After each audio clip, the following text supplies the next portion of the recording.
Hi darling, welcome back to my channel. I'm glad to have you here today. I want to show you the first soup I ever cooked in my life as a child or as a growing up girl. I made this okra soup when I was 6 years old. My mom did everything and supervised me making okra soup. So I want to encourage you, if your child wants to try out a soup or want to try something new in the kitchen, as African child, we try to inculcate into our children, how to get things done early enough in their life. So I will show you step by step on how to bring your children on how to prepare okra soup. This video is quite explanatory and it's easy process I used here for your daughter or for anyone who wants to learn how to cook okra soup. Will I say the Nigerian way? And yes, of course, the Nigerian way. Sit tight, let's run together, darling. If you're still watching this video to this point, thank you very much, and I hope you've subscribed to my channel for more interesting videos and gist and long. Okay, my first time of making this okra soup, it wasn't funny and it wasn't very easy, but I enjoyed every bit of it because my mom was just standing beside me. She was like, every day, come on girl, every day you keep on eating okra soup, because then she usually give us okra soup. Not only is this slimy and easy for the kids to eat, it also enhances the brain. Remember, I'm not a food nutritionist, I'm not a medical doctor, I'm just that babe who likes to show you things I make in the kitchen, okay? So don't think whatever I said are all made up. I googled and found that yes, these are facts written by Google, so please don't quote me, okay?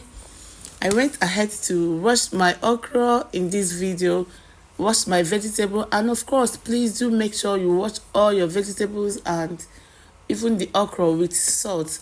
Be generous with your salt, don't please withhold any part of it. Be generous with your salt. I went ahead to blend my pepper and proceeded to slicing my tomatoes. Of course, you don't need so much tomatoes. These tomatoes, aside the fact that it's nutritious to the body, it also makes the food to be colorful. That's why I like to add tomatoes and enough quantity of onions to my okra soup. The eyes eat before the mouth, according to my Igbo language adage. So guys, I went ahead to debone my fish. For kids to eat and eat comfortably, you have to debone your fish, no matter the kind of protein you want to use. No matter the kind of fish you want to use, please always make sure you debone them, right? Then wash with water and salt. If possible, if you feel the fish is very dirty, you can also use warm water and salt to wash it, but in this video I just used salt and water to wash. Let's proceed.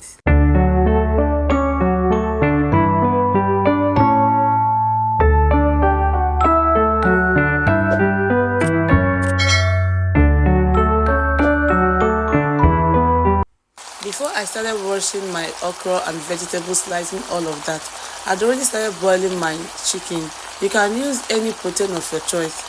Remember, most times the cow skin, which is called pomo in Nigeria, are already pre-cooked, so you don't add it together in the same pot at the same time when you are starting to cook your protein. So please take note, some kind of meat are not meant to be boiled together with the stronger ones, okay? For me, if I want to make any meal with beef, goat meat, chicken, and cow skin or more in brackets, if I want to cook with this combination of protein, I first of all cook the beef or the goat meat or the chicken separately before adding the pomo, because most times, I repeat, the pomo comes pre-cooked. If you cook all of them together, you find out that they get too tender before this other meat gets done. Even snail, I don't cook snail while trying to get my beef or goat meat or chicken tender. I add those ones later because snails are easy to get tender. So in this video I used two methods to that is my okra. I use the grating method and also use the knife cutting method. I just wanted it to be very slimy. This is not vegetable okra. When I was growing up, like I told you earlier, my first soup, this was how my mom made me to cook it. So I decided to show you guys how my first soup experience was looking like, even though this is more refurbished, more refined, more ginger and the stuff like that. Today I use this grating pattern. It's really funny. I use this grating pattern to make this one. Of course, I'll be adding this one first. Just don't worry, relax. I will show you how why I decided to do this pattern and also do this other pattern.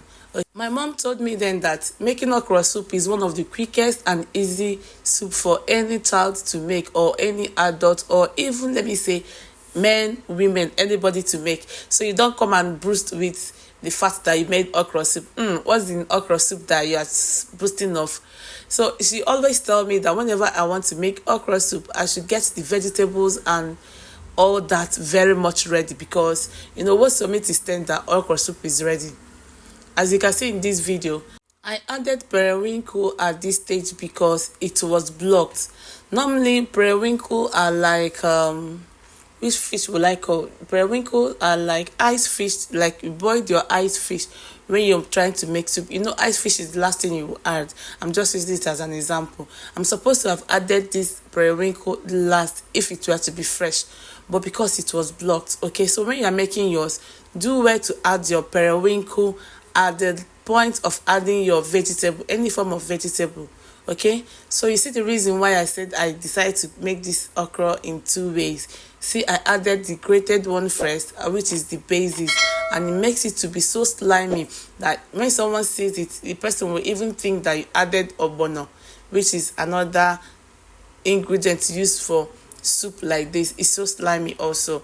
If you don't know what ogbono is, please check the description box up on my video right now.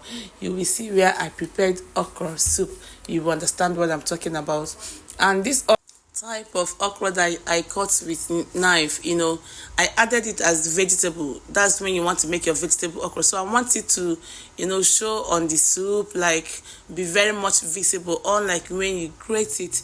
When you grate your okra, they get to be very, very tiny, and that's very good for babies and kids.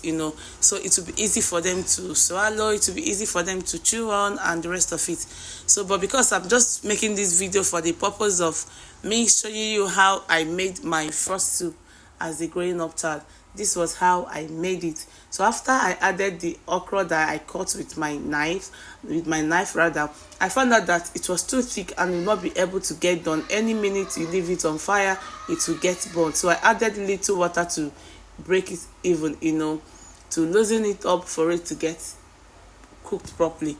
So I went ahead to add my vegetable, which I use pumpkin leaf. You can use any vegetable of your choice. You can use ugu, you can use uziza, you can use green, any vegetable of your soup. You can decide not to use vegetable at all, because the okra on its own is a vegetable. So you can see when I added my ice fish, because I don't want them to get broken or get pieces in the pot.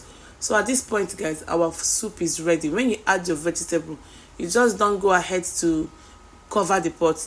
Just turn off the gas, because you need this okra and the vegetable, very, very fresh.